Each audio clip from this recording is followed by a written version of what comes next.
Hi students, I am Upasana. Welcome to win study. Students, आज हम discuss करने जा रहे हैं क्लास 10th ट्रिग्नोमेट्री। ट्रिग्नोमेट्री करने से पहले आज मैं आपको इंट्रोडक्शन दूंगी, यानी कि एक्सरसाइज के क्वेश्चंस को सॉल्व करने से पहले ट्रिग्नोमेट्री की इंट्रोडक्शन मस्ट कंपल्सरी है। ओके, तो सबसे पहले हम ट्रिग्नोमेट्री होता क्या इसके बारे में जानेंगे। ट्रिग्नोमेट्री स्टूडेंट्स होता है टू वर्ड्स को कंबाइन करके बना है एक वर्ड ट्रिग्नोमेट्री। ट्रिग्नोन एंड मेट्री, यानी कि मेट्रॉन। तो ट्रिग्नोन मीन्स होता है ट्रायंगल और मेट्रॉन मतलब मेजर, यानी कि ट्रिग्नोमेट्री का यूज हमने इसलिए किया ताकि हम ट्रायंगल को मेजर कर सके, यानी कि ट्रायंगल को मेजरमेंट के रिलेटेड क्वेश्चंस होंगे इसमें। अब हमारे माइंड में ये आया होगा कि हमारा पर्पस क्या है, मतलब हमें ट्रिग्नोमेट्री की नीड ही क्यों पड़ी। हम मैथमेटिक्स के क्वेश्चंस तो ऐसे भी सॉल्व कर रहे थे, इसका पर्पस क्या है। तो स्टूडेंट्स, मैं आपको पर्पस बताऊंगी ट्रिग्नोमेट्री का। To find the unknown angles and unknown sides, यानी कि जिन एंगल्स के बारे में हमें पता नहीं है, जो साइड्स हमें पता नहीं है, उसको पता लगाने के लिए हमें ट्रिग्नोमेट्री का यूज करना पड़ेगा। अब आप प्रीवियस क्लासेस में इतना पढ़ते आए हैं कि ये आपका बेस है, ये आपका परपेंडिकुलर है और ये आपका हाइपोटेन्यूज है। लेकिन ट्रिग्नोमेट्री में ऐसा नहीं होगा। अगर मान लीजिए मैं आपको नाम देता हूं, ये एंगल ए, इस ट्रायंगल का नाम बी, ये सी। तो अगर आपको एंगल सी पूछा है तो बेस और परपेंडिकुलर उस हिसाब से चेंज हो जाएंगे और हाइपोटेन्यूज दोनों केसेस में सेम रहने वाली है। तो हमें फाइंड आउट करने के लिए ही एंगल्स को, जो अननोन एंगल है और जो अननोन साइड्स हैं, उनको फाइंड आउट करने के लिए हमें ट्रिग्नोमेट्री का यूज करना पड़ा। अब देखिए, अगर मैं बोलूं कि आपको इसमें से एंगल सी निकालना है तो क्या होगा। एंगल सी के लिए जो हमारा बेस है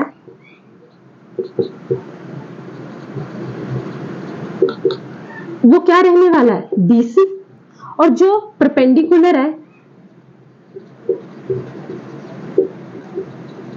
वो क्या रहने वाला है, ए बी। लेकिन अगर मैं इसी जगह पे आपको बोल दूं कि आपको एंगल ए फाइंड आउट करना है तो तब क्या करेंगे आप। तो अगर मैं एंगल ए के लिए पूछूं कि बेस कौन सा है, तो आपके लिए बेस ए बी हो जाएगा, क्योंकि जिस लाइन से ये टच हो रही है वही तो बेस होता है। अब आपके माइंड में क्वेश्चन आ रहा होगा कि टच तो हाइपोटेन्यूज के साथ भी हो रही है, लेकिन मैंने आपको क्या बताया कि दोनों केसेस में जो आपकी हाइपोटेन्यूज है वो सेम रहने वाली है, उस पर कोई फर्क नहीं पड़ेगा। तो अगर मैं एंगल ए के लिए देखूं तो आपका बेस क्या हो जाएगा, ए बी, और जो आपका परपेंडिकुलर है वो क्या हो जाएगा, B C. Is it clear. तो हम कुछ ट्रिग्नोमेट्री रेशियो के बारे में डिस्कस करेंगे और उससे आप अपने अननोन एंगल्स और अननोन साइड्स को फाइंड आउट कर सकते हैं।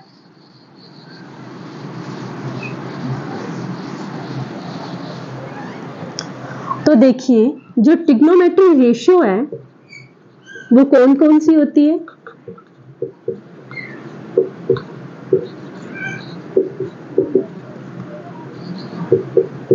जैसे मान लीजिए मैंने यहां पे एक ट्रायंगल बनाई थी, इसको दिया था एंगल सी नाम, ठीक है।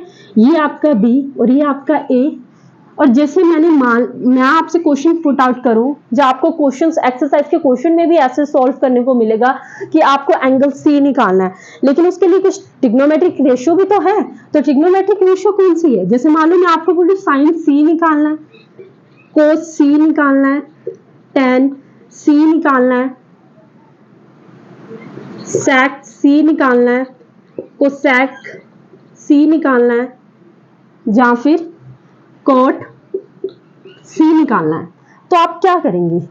अब इन जो आपको मैंने ट्रिग्नोमेट्रिक रेशियो लिखी है, हो सकता है आपके लिए थोड़ी नई हो, लेकिन इनको निकालने के लिए एक फॉर्मूला है, और वो फॉर्मूला है पंडित भद्री प्रसाद हर हर बोले सोना चांदी तोले। और ये काफी टाइम से आता ये सभी इसी मेथड से उसको करते आ रहे हैं, और आपको भी मतलब पूरा जितना भी ट्रिग्नोमेट्री का पोर्शन है इसी मंत्र बोलो चाहे कुछ भी बोलो, इसी पे डिपेंड है, ठीक है। और साइन के नीचे आपको ध्यान रखना है कि आपका कोसेक आ जाएगा, कोस के नीचे आपका आ जाएगा सेक, और टैन के नीचे क्या आ जाएगा आपका कोट। अब जो मैंने ये लिखा एस से साइन, सी से कोस, और टी से क्या हो जाएगा टैन हो जाएगा। तो देखिए ये अगर आपका साइन है तो उसकी वैल्यू कितनी है? Perpendicular upon hypotenuse. ये क्या आपका परपेंडिकुलर। और देखो अगर आपसे साइन सी पूछा है तो जैसे मान लीजिए ये क्या आपका साइन सी है, तो आपका बेस कितने रहने वाला है? बीसी। ये आपका बीसी जो आपका बेस है, अगर मैं आपको बोलूं इसकी वैल्यूज फाइंड आउट कर लो, जैसे मान लो ये आपका आ गया 7 सेंटीमीटर, ये आ गया आपका 6 सेंटीमीटर, और इसको मैं दे देती हूं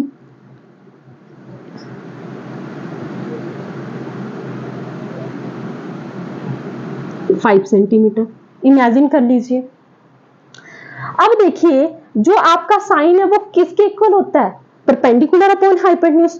तो सबसे पहले अगर आप कंफ्यूज ना हो तो आपको सबसे पहले क्या चीज फाइंड आउट कर लेनी है कि एंगल सी के लिए आपका बेस क्या है? लिख लो, एंगल सी के लिए जो आपका बेस है वो क्या है? ये इसी के साथ तो टच हो रही है, यानी कि जो आपका बेस है वो कितना हो जाएगा? 7 सेंटीमीटर, और जो आपका परपेंडिकुलर है वो कितना हो जाएगा? 6 सेंटीमीटर। और हाइपोटेन्यूज तो मैंने आपको बताया ही है, वो सेम रहने वाली है, वो कितना हो जाएगा? 5 सेंटीमीटर। अब देखिए आपसे पूछा क्या है? साइन सी, और आपका साइन सी है क्या? Perpendicular upon hypotenuse. तो सबसे पहले तो आप लिख लो परपेंडिकुलर अपॉन हाइपोटेन्यूज, और देखिए साइन सी के लिए जो परपेंडिकुलर है वो कितना है? 6, और हाइपोटेन्यूज वो कितना है? 5। आई होप आपको समझ आ रहा होगा। जैसे अब देखिए कोस कितना है? बी यानी कि बेस, एच यानी कि हाइपोटेन्यूज। तो देखिए साइन सी के लिए जो आपका बेस है वो कितना है? 7, और हाइपोटेन्यूज कितनी है? 5। उसके बाद देखिए जो टैन है वो कितना है? Perpendicular upon base. तो परपेंडिकुलर क्या है साइन सी के लिए? 6। देखो पी अपॉन बी है ना, तो परपेंडिकुलर कितना है? 6, तो बेस कितना आ गया? 6/7। उसके बाद जो आपका, सॉरी ये मिस्टेक से हो गया, ये क्या आपका सेक। तो अगर आपका कोस बेस अपॉन हाइपोटेन्यूज है तो देखिए जो आपका सेक है वो कितना हो जाएगा? Hypotenuse upon base. आपका हाइपोटेन्यूज अपॉन उल्टा हो जाएगा इसका, तो आप लिखो हाइपोटेन्यूज अपॉन बेस। तो हाइपोटेन्यूज कितनी है? 5, और बेस क्या एंगल सी के लिए? 7। उसके बाद देखिए जो आपका कोसेक है वो कितना? अगर साइन पी अपॉन एच है तो कोसेक कितना हो जाएगा? H upon P. तो हाइपोटेन्यूज कितनी है? 5, और पी कितना है? 6। ठीक है, तो बेटा ये था आपका साइन सी के लिए, मतलब एंगल सी के लिए। अगर मैं आपको एंगल ए के लिए पूछती तब क्या होता? जैसे मान लीजिए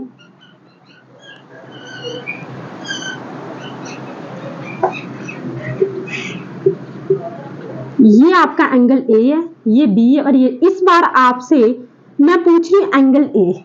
तो एंगल ए के लिए क्या हो जाएगा?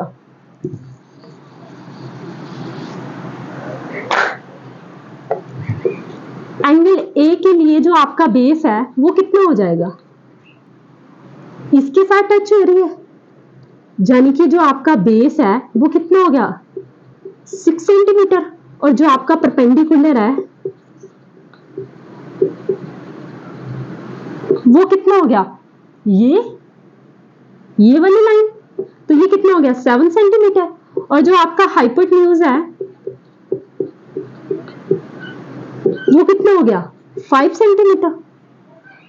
ठीक है, ये इतना डीप लेवल का इंट्रोडक्शन मैं इसलिए दे रही हूं ताकि जब हम एक्सरसाइज के क्वेश्चन सॉल्व करें तब आपको प्रॉब्लम ना आए।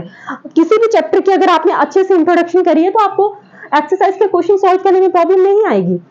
ठीक है, तो देखो अगर वही मुझे ट्रिग्नोमेट्रिक रेशियो निकालनी हो जो मैंने आपको बताया, जो इसी से निकल रही है, तो कैसे निकालेंगे आप? क्या आपका, मान लो इस बार मैं आपसे साइन सी नहीं पूछ रही, ट्रिग्नोमेट्रिक जो रेशियोज है वो मैं एंगल सी नहीं पूछ रही, इस बार मैं क्या पूछ रही हूँ, ए पूछ रही हूँ। तो sign A, cos A, tan A, मान लीजिए कोट ए, फिर सैक ए, फिर कोसैक ए। तो जो आपका साइन ए है वो देखिए कितना है, perpendicular upon hypotenuse, perpendicular upon hypotenuse है। और आपका परपेंडिकुलर कितना है साइन ए के लिए 7 और हाइपोटेन्यूज कितनी है 5, जो कि हमेशा ऑलवेज सेम ही रहती है। कोस देखिए, कोस कितना है आपका बेस अपॉन हाइपोटेन्यूज, तो लिख लीजिए बेस अपॉन हाइपोटेन्यूज। तो देखिए बेस कितना है आपका 6 सेंटीमीटर अपॉन हाइपोटेन्यूज कितना है 5। अब देखो टैन कितना है P अपॉन बी, यानी कि 7 अपॉन 6। ठीक है, उसके बाद कोट कितना है, देखो अगर टैन P अपॉन बी है तो कोट उसका उल्टा ही हुआ, तो कोट कितना है B upon P, B upon P। तो बेस कितना आ गया आपका 6 और P कितना आ गया अपॉन 7। देन सैक भी क्या हुआ, इसका उल्टा, कोस का उल्टा हुआ, यानी कि H upon B, H upon B. तो आपकी हाइपोटेन्यूज कितनी है 5 और बेस कितना है 6। देन आपका जो कोसैक है वो कितना है H अपॉन P, साइन का उल्टा ही होता है, तो H 5 और हाइपोटेन्यूज अपॉन 7। में भी मिस्टेक हो सकती है, आप चेक कर लेना। बाकी आपको इस बात का मेन ध्यान ये रखना है, जो आपको मेन फोकस क्या आपका, कि जो आपसे एंगल पूछा गया है वही आपका बेस हो जाता है, जिस लाइन के साथ टच हो रही है वही आपका बेस होगा, चाहे कुछ भी हो जाए, यानी कि एंगल के हिसाब से आपका बेस और परपेंडिकुलर चेंज होगा। ये तो होगी ट्रिग्नोमेट्रिक रेशियो की बात। अब हम बात करने जा रहे हैं इनवर्स रेशियो। तो इनवर्स रेशियो क्या होता है, इनवर्स जो आपकी रेशियो है वो भी आपकी इससे ही निकलेगी, इस ट्रिक से ही निकलेगी। आपको जो ये ट्रिक है ये अच्छे से कर लेनी है, क्योंकि पूरा चैप्टर इस पे बेस है। मैं दोबारा से रिपीट कर रही हूँ, आई रिपीट अगेन। पंडित भद्री प्रसाद हर हर बोले सोना चांदी तोले, यानी कि जिसको मैं इसको क्या बोल रही हूँ, साइन कोस टैन, और साइन के नीचे क्या आएगा कोसैक, कोस के नीचे क्या आएगा सैक, और टैन के नीचे क्या आएगा कोट। ठीक है, अब हम बात करने जा रहे हैं इनवर्स रेशियो के बारे में। अब इनवर्स रेशियो क्या होती है, तो देखिए sine theta, cos theta, tan theta, cot theta, sec theta, cosec theta. ठीक, अब देखिए जो आपका साइन थीटा है वो किसके इक्वल होगा, आप देखिए साइन के नीचे क्या है कोसैक, तो जाने कि ये उसका उल्टा है, कोसैक का उल्टा क्या हो फिर साइन, तो साइन थीटा के आगे क्या आ जाएगा 1 अपॉन कोसैक थीटा। उसी तरीके से अगर मैं पूछूं कि जो आपका कोसैक थीटा वो किसके इक्वल होगा, तो आप बोलोगे 1 अपॉन साइन थीटा। क्यों, क्योंकि मैं आपको करवाई क्या रही हूं इनवर्स रेशियो, तो इनवर्स ही तो है, साइन का इनवर्स क्या है कोसैक, और कोसैक का इनवर्स क्या है साइन। उसी तरीके से देखिए जो आपका कोस है वो क्या है 1 अपॉन सैक थीटा, तो सैक थीटा किसके इक्वल होगा 1 अपॉन कोस थीटा के। उसी तरीके से आप टैन देखिए किसका इनवर्स है कोट का, तो टैन क्या हो जाएगा आपका 1 अपॉन कोट थीटा, और कोट थीटा किसके इक्वल होगा 1 अपॉन tan थीटा। तो स्टूडेंट्स ये थी आपकी इनवर्स रेशियोज, इसका भी आप यूज करोगे क्वेश्चन आंसर्स में, ठीक है। अब कई स्टूडेंट्स के मन में बात आ रही होगी कि ये थीटा क्या चीज है। तो थीटा वैसे मैं ज्यादा डीप में तो नहीं बताऊंगी, लेकिन जितनी हमारी काम की चीज है उतना मैं आपको डिस्कस करवा देती हूँ कि जो ये थीटा है ये एक टाइप का आप सिंबल समझ सकते हो, ठीक है। मतलब 8th लेटर है ग्रीक अल्फाबेट का,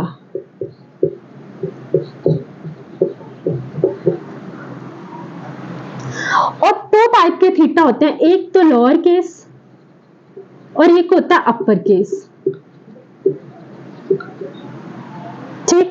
लेकिन जो थीटा हम यूज, हमारा जनरली ये यूज होगा, और एक थीटा होता है इस तरीके से, हम ये यूज करते हैं मैथमेटिकली नहीं, इसका यूज हो रहा है। और किस लिए करते हैं, ये एक सिंबल के रूप में यूज करते हैं हम। जैसे फॉर एग्जाम्पल ये क्या है, ऐड का सिंबल है, ये क्या है सब्ट्रैक्ट का सिंबल है। उसी तरीके से जो थीटा वो क्या है, एक एंगल का सिंबल है। जो एंगल हमें नहीं दिया होता उसी एंगल को फाइंड आउट करने के लिए हम थीटा का यूज करते हैं। और मैक्सिमम जो ये थीटा है ये क्या है, ट्रिग्नोमेट्री में यूज होता है, ठीक है। बाकी आई होप आपको मेरी इस चैप्टर की इंट्रोडक्शन समझ आई होगी, और नेक्स्ट वीडियो में हम क्या करेंगे, इसके एक्सरसाइज के क्वेश्चन सॉल्व करेंगे। अगर आपको किसी भी तरह का डाउट हो तो आप पूछ सकते हैं, and thank you so much.